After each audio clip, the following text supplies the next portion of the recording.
Sus, nagmahay ko. Kanong ipakaslan pa na ako. Hindi ingon magud siya nga virgin siya. Gikastuan pa na ako. 5 kabok karabaw. Naapay baboy, pulo kabok, mga manok. Kaya ingon siyang virgin. Kunya, pagtilaw na ako, inlangoy lang akong sululok. Naunsa mo putong sawahan ako eh. Pero tiging guulan ako. Muna akong problema ron kay saon nagawin ako na pag-uli. Nga naan na sa kong balay. Nga nagastuhan na rabag yun. Sus, mag-unsan naman ko ani. Uy, nakahinayak na rabagin ko aning trabahoan eh. Napakasla na ako. Nga, saon pa man aron. Nagastuhan na. Sus, naunsa mo puting kwanta ingon mo isang virgin siya nga. Sus, kadako na dahil wahang di ay.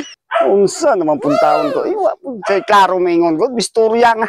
Ingon siyang pakasli ko kay ikaw di ba katilaw na ko lagi. Sigurado na virgin kay ko. Virgin siyang mata. Nga, hinlangoy na ako chulolok. Pastilan. Sus, pagkag-ulag na ako. Aning ubra.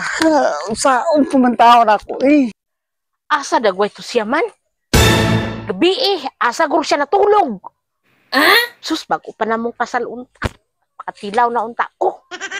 Tawhana ginoon. O gidin-gain na ako nga dili masigig. Pahubog maayo. Nakatulog na lang ko. Wa gini. Tangga ni abot. Ako to siya pagitaon, be. Bisan ligo na noon ko. Ngunang nakadesisyon gid ko nga bulagan ginako na siya kay Oy! Nara man ka din he. nagpahungaw sa akong kalagot. Nagpahungaw. Kay pasalig-salig ka. Ingon kang virgin ka. Unya. Unsa pong virgin nga hilangoy naman. Unsa man pong taon ka oy. Ikaw pa may gana nga maglagot nga ikaw man ganing wala ni sulod sa kwarto nato. Ay, magbulag ta oy, magbulag ta. Bulagan ti ka. Asa man ka natulog? Gabi Sa kwarto lang alang po sa kusina.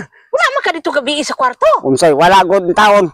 Nga, ibirahan man kanako gabi Unsa man pug ka? Pasig si Lula tong kwarto tong Lula imo ang gisudlan gabi So si Lula. Na, mauna na ron. Na. Ikaw to gabi akong tapad gabi naunsa. Si Lula to. Umaw na yung desisyon nga magbulag ta susadlokon ko nimo ay. Sorry na gud. Unsa? Si Piat ko pagsulod ay gabi. Subraan magpus kahubog na kung gabi gud.